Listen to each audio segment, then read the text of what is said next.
tiptoed into your genre a bit with a little movie called No One Will Save You. No One Will Save You. Oh, that's the one I've heard about, but I haven't seen. This one took Hulu by storm a while back, and I kept hearing people say things about it. I read Stephen King was raving about it. I was like, I need to check this out. I have nothing but praise for this film. It's written and directed by a guy named Brian Duffield, who I had never heard of. It's one of his first films. He was more of a writer up until this point. He did movies called Spontaneous, and he did that show, The Babysitter. I did not like The Babysitter, and Spontaneous is on our list, or on my list anyway. However, this one stars Caitlin Dever. We recognize her from Booksmart. She is phenomenal in this movie. It only stars a couple of other people in very small roles because it is primarily a tour de force of her in her home by herself. I've got in my notes that I would definitely include this on our list of movies for our show. Can you tell I'm trying not to reveal anything? Good. Please don't. I don't know anything about it. It's like an instant classic. It pays homage to very well-known and cherished Twilight Zone episodes.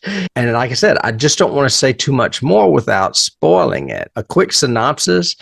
Brynn finds her solace within the walls of her home where she grew up until awakened one night by strange noises from unearthly intruders. The movie only scores 82% on Rotten Tomatoes. I would give it a hard 90 for sure.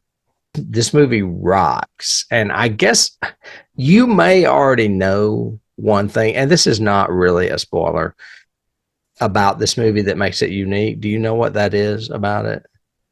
No, the only thing I know at all is headlines that I keep seeing, that I remember seeing online about how do you create suspense or tension with little to no dialogue. That's it. There's no so there dialogue. Was a lot of that. There's very limited dialogue in the movie, if any. That's the only thing I know about. And now I don't know why, whether she's deaf or mute or whatever, yada yada, she's not. Or something. Or I don't know the reasons, but I do know that he said this is a director's tour de force. I remember reading about people. There's very little dialogue. There is incidental dialogue, but it's like throwaways. And the reason is not because she's deaf. It's just because she lives there alone. So she's trying to be quiet because there's an invader in her house, pretty much. Right. Who's she going to talk to? But this has elements of like 10 Cloverfield Lane. It has strong influence from that Agnes Moorehead episode of The Twilight Zone called The Invaders, I believe. Yeah. Yep. Yeah. And I highly recommend this movie, folks. If you have not seen this, you need to go to Hulu right now and watch it. Wow. And that's all I'll say.